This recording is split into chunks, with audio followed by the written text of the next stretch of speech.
Assalamualaikum warahmatullahi wabarakatuh. Selamat datang di channel Sejuta Hikmah, tempat di mana kita berbagi inspirasi, pengetahuan, dan kisah penuh makna. Di sini, kita akan menjelajahi berbagai hikmah kehidupan yang bisa memperkaya jiwa dan menambah wawasan. Jadi, pastikan Anda tetap bersama kami dan jangan lupa untuk like, share, dan subscribe agar tidak ketinggalan video terbaru dari kami. Mari bersama menemukan sejuta hikmah di sepelangkah kehidupan. Selamat menyaksikan.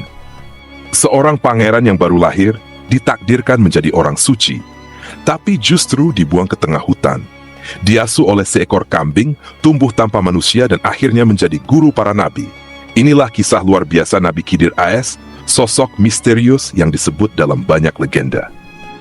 Di sebuah kerajaan besar, lahirlah seorang pangeran yang dinantikan banyak orang. Ayahnya seorang raja yang berkuasa, menyambut kelahiran putranya dengan penuh sukacita. Para tabib istana mengatakan bahwa bayi ini terlahir sehat dan masa depannya tampak cerah. Namun, kebahagiaan itu tidak bertahan lama. Pada malam kelahiran sang pangeran, seorang peramal istana dipanggil untuk membaca takdir sang bayi. Dengan suara bergetar, peramal itu mengungkapkan sebuah ramalan yang mengejutkan. Anak ini bukan anak biasa. Ia tidak ditakdirkan untuk menjadi raja, melainkan seorang wali Allah yang memiliki ilmu tinggi. Ia akan tumbuh menjadi seseorang yang memahami rahasia kehidupan dan memiliki kebijaksanaan yang melampaui batas manusia biasa. Wajah sang raja yang semula penuh kebanggaan berubah menjadi tegang. Seorang anak yang lebih bijaksana dari seorang raja, seorang wali yang akan meninggalkan dunia kerajaan, ini adalah ancaman bagi tahta dan kekuasaannya. Dalam ketakutan dan amarah, raja memutuskan untuk melakukan sesuatu yang kejam, menghilangkan anak itu sebelum ramalan menjadi kenyataan. Diam-diam, raja memanggil pengawal istananya dan memberikan perintah rahasia. Bawa bayi ini jauh dari kerajaan dan pastikan tidak pernah kembali. Sang permaisuri menangis, tetapi ia tidak bisa melawan keputusan suaminya. Malam itu, di bawah cahaya rembulan, bayi mungil itu dibawa pergi, meninggalkan istana yang seharusnya jadi rumahnya. Perjalanan itu panjang dan berbahaya. Pengawal yang membawa bayi itu merasa bimbang. Haruskah ia benar-benar membiarkan bayi tak berdosa ini mati di tengah hutan? Setelah lama berpikir, ia memutuskan untuk meninggalkan bayi itu di tempat yang tersembunyi, berharap ada keajaiban yang akan menyelamatkannya. Saat fajar mulai menyingsing, bayi itu kini sendirian di tengah hutan yang lebat, tanpa perlindungan manusia. Namun, tak ada yang menyangka bahwa justru di tempat inilah sebuah keajaiban besar akan terjadi. Seorang bayi yang baru lahir, tubuhnya masih lemah dan rapuh, ditinggalkan sendirian di tengah hutan yang sunyi. Tidak ada pelukan hangat ibunya. Tidak ada suara lembut yang meninabobokannya. Yang ada hanya dinginnya embun malam dan kesunyian yang mencekam. Tangisannya memecah keheningan, namun tidak ada manusia yang datang. Seharusnya, ini adalah akhir bagi bayi sekecil itu. Tetapi Allah tidak pernah meninggalkan hambanya. Dari antara pepohonan, seekor kambing putih muncul. Matanya yang lembut menatap bayi itu seolah mengerti bahwa ada kehidupan yang harus diselamatkan. Dengan penuh kasih sayang, kambing itu mendekat, menjilati wajah bayi yang masih basah oleh air mata. Dan tiba-tiba, tangisan itu mereda. Untuk pertama kalinya, bayi itu merasakan kehangatan, meskipun bukan dari seorang ibu manusia. Keajaiban terjadi. Dengan naluri alami, bayi itu menemukan sumber kehidupan yang baru. Ia menyusu dari kambing yang bahkan bukan ibunya, tapi telah dipilih oleh Allah untuk menjaganya. Malam itu, ia tidur dalam kehangatan, diapit oleh pelindung yang tidak pernah ia minta, tetapi telah ditakdirkan untuknya. Hari demi hari berlalu dan bayi itu tumbuh. Ia tidak memiliki buayan, tetapi rerumputan menjadi kasurnya. Ia tidak memiliki selimut, tetapi angin sepoi-sepoi menenangkannya. Ia tidak memiliki ayah atau ibu, tetapi Allah telah mengirimkan penjaga yang setia. Sang kambing tidak pernah jauh darinya. Ia selalu ada, memberi susu, memberi kehangatan, dan seolah menjadi ibu bagi anak manusia yang telah ditinggalkan dunia. Ketika ia mulai bisa merangkak, ia belajar dari alam. Ia merasakan air sungai yang jernih, meraba batang pohon yang kokoh, dan mendengar bisikan angin yang membelai wajahnya. Alam menjadi gurunya. Setiap daun yang gugur, setiap gemericik air, dan setiap bintang yang bersinar di langit malam, semuanya seperti berbicara kepadanya. Ia tidak memahami bahasa manusia, tetapi ia memahami bahasa yang lebih dalam, bahasa alam semesta yang diciptakan oleh Tuhan. Namun, meski tumbuh tanpa manusia, ada sesuatu yang berbeda dalam dirinya. Ada perasaan yang tidak bisa ia jelaskan. Ia merasa ada yang selalu menjaganya, ada yang selalu memperhatikannya. Ia tidak pernah melihat sosok itu, tidak pernah mendengar suaranya secara langsung, tetapi ia tahu ia tidak pernah benar-benar sendirian. Dan itulah awal dari perjalanan luar biasa seorang anak manusia yang ditakdirkan menjadi seorang wali Allah. Seorang hamba yang tidak tumbuh dalam istana, tidak dibesarkan oleh manusia, tetapi dibentuk langsung oleh alam dan kasih sayang ilahi. Tahun demi tahun berlalu. Bayi yang dulu menangis sendirian di tengah hutan, kini telah tumbuh menjadi seorang anak kecil. Ia tidak tahu namanya, ia tidak tahu siapa orang tuanya. Ia tidak tahu mengapa ia berada di sini. Tapi satu hal yang pasti, ia hidup. Dan kehidupan itu, meskipun tanpa manusia di sisinya, terus mengajarkan sesuatu yang luar biasa. Ditemani alam, ia belajar memahami dunia dengan cara yang berbeda. Ia tidak pernah jadi berbicara, tetapi ia mengerti suara angin yang berbisik.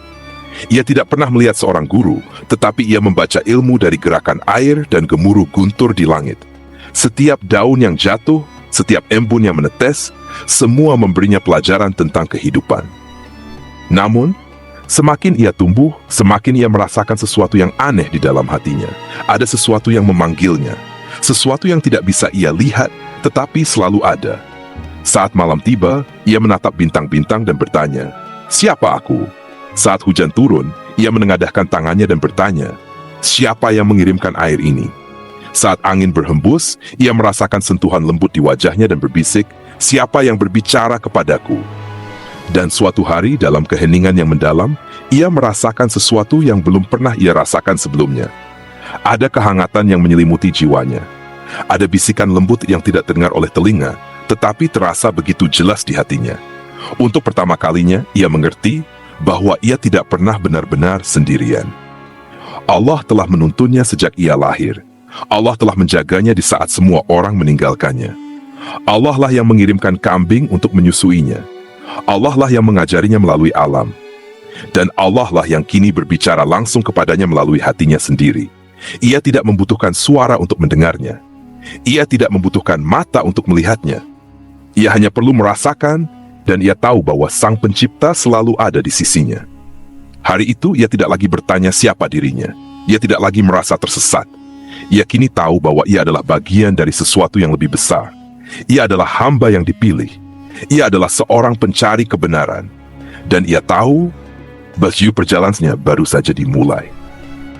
Bertahun-tahun telah berlalu. Anak yang dulu ditinggalkan di hutan, yang dibesarkan oleh alam, kini telah menjadi seorang lelaki dengan kebijaksanaan yang luar biasa. Ia bukan sekadar manusia biasa. Ia adalah seseorang yang telah diberi ilmu langsung oleh Allah. Ilmu yang begitu dalam, begitu luas, sehingga bahkan para nabi pun tidak mudah memahaminya. Di tempat lain, seorang nabi besar, Nabi Musa AS, mengajar umatnya tentang kebesaran Allah. Suatu hari, seseorang bertanya kepadanya, "Wahai Musa, adakah manusia lain di dunia ini yang memiliki ilmu lebih luas darimu?" Nabi Musa, yang telah berbicara langsung dengan Allah di Gunung Sinai, merasa bahwa dialah yang paling berilmu di zamannya. Tetapi saat itulah Allah menegurnya. "Ada seorang hamba kami yang memiliki ilmu yang tidak kau ketahui, wahai Musa." Mendengar hal itu, hati Nabi Musa bergetar. Seorang manusia yang lebih berilmu darinya. Siapa dia? Di mana dia? Nabi Musa tidak bisa tinggal diam. Ia merasa harus bertemu dengan sosok ini. Ia harus belajar darinya. Ia harus menemukan kebenaran yang belum ia ketahui. Perjalanan panjang pun dimulai. Nabi Musa berlayar ke ujung dunia, mencari seseorang yang bahkan namanya pun tidak ia ketahui. Ia membawa serta murid setianya Yusha bin Nun. Mereka menempuh perjalanan melelahkan melalui badai, terik matahari, dan kelelahan yang hampir membuat mereka menyerah. Tapi Nabi Musa tidak berhenti. Hatinya yakin, di suatu tempat di dunia ini, ada seseorang yang memegang ilmu yang ia butuhkan. Dan akhirnya, setelah perjalanan panjang, sebuah tanda dari Allah muncul. Seekor ikan yang telah mati tiba-tiba hidup kembali dan melompat ke laut. Nabi Musa dan Yusha terkejut. Mereka menyadari bahwa inilah tempat yang mereka cari. Inilah tempat di mana mereka akan menemukan sosok misterius itu. Seorang lelaki dengan jubah hijau, Wajahnya memancarkan ketenangan yang dalam, seolah memahami rahasia yang tidak bisa dijangkau manusia biasa. Dialah Khidir, seorang hamba Allah yang diberi ilmu langsung dari sisinya. Dengan penuh hormat, Nabi Musa berkata, "Bolehkah aku mengikuti engkau agar aku belajar darimu tentang ilmu yang telah diajarkan oleh Allah?" Tapi Khidir tidak langsung menerimanya. Ia tersenyum tipis dan berkata, "Engkau tidak akan mampu bersabar bersamaku." Dan disinilah kisah besar dimulai. Sebuah perjalanan yang akan mengajarkan bahwa ilmu Allah lebih luas dari yang bisa dipahami manusia, bahwa tidak semua hal dapat dijelaskan dengan logika, dan bahwa terkadang sesuatu yang tampak sebagai keburukan sesungguhnya adalah rahmat yang tersembunyi. Pertemuan dua manusia pilihan Allah ini bukan sekadar pertemuan biasa. Ini adalah pertemuan antara ilmu yang tampak dan ilmu yang tersembunyi. Ini adalah kisah tentang kebijaksanaan yang tidak semua orang bisa pahami.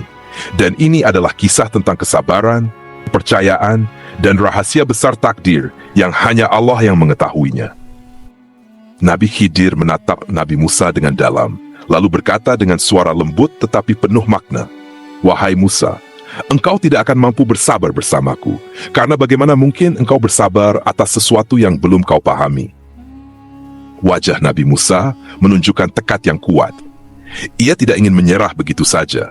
Ia membalas dengan penuh keyakinan, "Insya Allah, engkau akan mendapati aku sebagai orang yang sabar, dan aku tidak akan menentangmu dalam urusan apapun."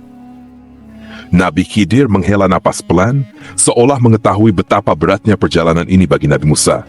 Tetapi ia mengangguk, "Baiklah, tetapi dengan satu syarat. Jangan sekali-kali engkau bertanya tentang sesuatu sebelum aku sendiri yang menjelaskannya kepadamu." Nabi Musa mengangguk setuju. Perjalanan mereka pun dimulai. Dalam perjalanan pertama, mereka menumpang perahu seorang nelayan miskin. Lelaki tua itu menyambut mereka dengan kebaikan, mengantar mereka menyeberangi sungai tanpa meminta imbalan. Namun tiba-tiba, Nabi Khidir melakukan sesuatu yang mengejutkan. Ia mengambil sebuah alat tajam dan mulai melubangi perahu itu. Nabi Musa terkejut, wajahnya berubah penuh dengan kemarahan dan ketidakpercayaan. "Apa yang kau lakukan, wahai Khidir? Engkau telah merusak perahu orang yang telah berbuat baik kepada kita. Apakah ini balasan bagi kebaikannya?" Nabi Khidir tetap tenang, menatap Nabi Musa dengan lembut tetapi penuh makna.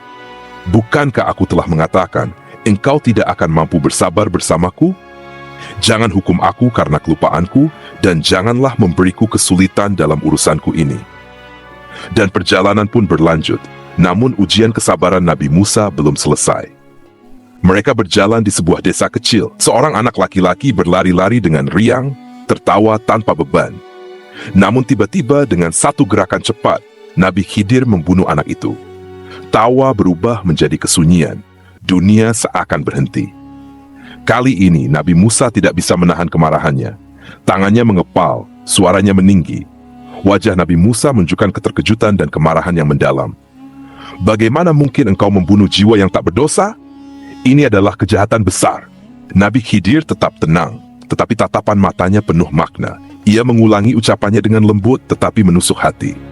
"Bukankah aku telah mengatakan engkau tidak akan mampu bersabar bersamaku?" Nabi Musa menggigit bibirnya, menyadari bahwa ia telah gagal lagi dalam ujian ini. Ia menarik napas dalam, mencoba mengendalikan dirinya. "Jika aku bertanya lagi setelah ini, jangan lagi engkau izinkan aku menemanimu. Aku telah mencapai batas kesalahanku." Tetapi perjalanan mereka masih belum berakhir. Masih ada satu peristiwa lagi yang akan mengubah cara pandang Nabi Musa selamanya. Mereka tiba di sebuah desa yang penduduknya enggan menolong mereka. Mereka kelaparan, kelelahan, tetapi tak seorang pun memberikan bantuan. Namun, ketika mereka melewati sebuah rumah yang hampir roboh, Nabi Khidir berhenti dan mulai membangunnya kembali. Nabi Musa kelelahan dan lapar. Mereka telah ditolak oleh penduduk desa ini. Tetapi mengapa Nabi Khidir justru menolong mereka tanpa meminta upah? Ini tidak masuk akal baginya. Nabi Musa, dengan nada yang lebih lembut tetapi tetap penuh keheranan, bertanya, "Mengapa engkau melakukan ini? Engkau bisa saja meminta upah dari mereka, tetapi engkau memilih untuk bekerja tanpa imbalan." Nabi Khidir tersenyum tipis, lalu menatap Nabi Musa dengan pandangan yang dalam. "Inilah saatnya kita berpisah, wahai Musa. Namun sebelum itu, aku akan menjelaskan kepadamu apa yang selama ini tidak kau pahami. Perahu itu dilubangi, agar tidak dirampas oleh Raja Zalim yang mengambil semua perahu bagus. Dengan kerusakan kecil, si nelayan miskin tetap bisa memiliki perahunya. Anak kecil itu akan tumbuh menjadi seseorang yang membangkang kepada Allah dan akan menyusahkan kedua orang tuanya yang saleh. Allah menggantikannya dengan anak yang lebih baik. Dinding itu milik dua anak yatim. Di bawahnya ada harta peninggalan ayah mereka yang saleh. Jika dinding itu roboh, harta itu akan ditemukan dan diambil oleh orang-orang jahat. Allah ingin harta itu tetap tersimpan hingga mereka dewasa dan bisa mengambilnya sendiri. Hari itu Nabi Musa belajar sebuah pelajaran yang tidak akan pernah ia lupakan, bahwa tidak semua hal bisa dipahami dengan akal manusia. Bahwa di balik kejadian yang tampak buruk, seringkali tersembunyi kasih sayang dan kebijaksanaan Allah. Dan bahwa kesabaran adalah kunci untuk memahami rencananya yang lebih besar. Perjalanan ini telah sampai pada akhirnya, tapi bagi Nabi Musa, ini bukan sekadar perjalanan biasa. Ini adalah perjalanan yang mengubah segalanya. Tentang bagaimana ia melihat dunia, bagaimana ia memahami takdir, dan bagaimana ia menerima kebijaksanaan Allah yang tak terbatas. Wahai Khidir, kini aku mengerti betapa luasnya ilmu Allah dan betapa kecilnya pemahamanku tentang takdirnya. Nabi Khidir tersenyum tipis, matanya lembut tetapi juga penuh misteri. Ia menatap Nabi Musa dengan kasih sayang, seperti seorang guru yang telah menuntun muridnya ke sebuah pemahaman yang mendalam. Wahai Musa, apa yang telah kau lihat bukanlah sekadar peristiwa, tetapi sebuah pelajaran. Ilmu yang aku miliki bukan berasal dari akal manusia, tetapi dari Allah langsung. Dan ilmu ini bukan untuk diperdebatkan, tetapi untuk direnungkan, agar engkau semakin memahami keagungannya. Wahai Khidir, aku masih ingin belajar darimu, aku masih ingin memahami lebih banyak tentang kebijaksanaan Allah. Nabi Khidir menggeleng pelan, senyum di wajahnya mengandung makna yang dalam. Perjalananmu denganku sudah cukup. Allah telah menetapkan bagianmu. Aku hanya seorang hamba yang menjalankan perintahnya. Kini kau harus melanjutkan perjalananmu sendiri. Kau memiliki umat yang harus kau bimbing. Kau memiliki tugas yang harus kau emban. Dan kau harus percaya bahwa Allah akan selalu menunjukkan jalan. Saat itu, Nabi Musa merasakan sesuatu yang belum pernah ia rasakan sebelumnya. Bukan sekadar kehilangan, tetapi sebuah perasaan yang lebih dalam. Ia merasa kecil di hadapan ilmu Allah. Ia menyadari betapa terbatasnya pemahaman manusia dan betapa sempurnanya rencana Sang Pencipta. Hari itu, Nabi Musa belajar bahwa tidak semua pertanyaan harus dijawab, tidak semua rahasia harus diungkap, dan tidak semua kejadian harus masuk akal bagi manusia. Karena di balik setiap takdir, ada kebijaksanaan Allah yang jauh lebih besar dari yang bisa dipahami. Nabi Musa kini memahami bahwa sesuatu yang tampak buruk di mata manusia bisa jadi adalah kasih sayang Allah yang tak terlihat. Bahwa kesabaran adalah kunci untuk memahami takdir. Dan bahwa manusia tidak selalu harus mengerti segalanya. Cukup percaya bahwa Allah Maha Mengetahui, Maha Pengasih, dan Maha Bijaksana. Dan dengan hati yang lebih tenang, Nabi Musa melangkah pergi meninggalkan pantai tempat ia bertemu Nabi Khidir. Ia membawa bukan hanya ilmu baru tetapi sebuah pemahaman yang akan mengubah cara pandangnya terhadap dunia selamanya. Dan begitulah sebuah kisah penuh pelajaran berakhir. Namun, hikmahnya akan terus hidup selamanya. Kisah ini bukan hanya kisah Nabi Musa dan Nabi Khidir. Ini adalah kisah kita semua. Berapa kali kita merasa marah ketika sesuatu tidak berjalan sesuai keinginan kita? Berapa kali kita mempertanyakan takdir Allah ketika kita merasa diuji? Namun, kisah ini mengajarkan kita satu hal penting, bahwa di balik setiap kejadian ada kebijaksanaan Allah yang tersembunyi, bahwa kesabaran adalah kunci untuk memahami takdir, dan bahwa kita tidak selalu harus tahu semua jawabannya. Cukup percaya, cukup berserah, dan cukup yakin bahwa Allah selalu memiliki rencana yang lebih baik untuk kita. Sahabat sekalian, kisah ini bukan hanya tentang Nabi Musa dan Nabi Khidir. Ini adalah kisah tentang kita semua, tentang bagaimana kita menghadapi ujian hidup, tentang bagaimana kita memahami takdir Allah, dan tentang bagaimana kita belajar untuk bersabar serta percaya padanya. Jika kisah ini menyentuh hatimu, jika kamu merasa mendapatkan pelajaran berharga dari kisah ini, mari kita bagikan bersama. Tekan tombol like untuk menunjukkan bahwa kita sama-sama belajar dari kisah ini. Bagikan kepada teman, keluarga, atau siapa saja yang membutuhkan pengingat bahwa Allah selalu memiliki rencana terbaik untuk kita. Dan jika kamu ingin terus mendapatkan kisah penuh hikmah dan inspirasi lainnya, jangan lupa untuk subscribe dan nyalakan lonceng notifikasinya. Karena masih banyak kisah luar biasa yang bisa kita renungkan bersama. Semoga kita selalu diberi hati yang sabar, pikiran yang terbuka, dan keyakinan yang kuat bahwa Allah selalu tahu apa yang terbaik untuk kita. Sampai jumpa di kisah berikutnya. Assalamualaikum warahmatullahi wabarakatuh.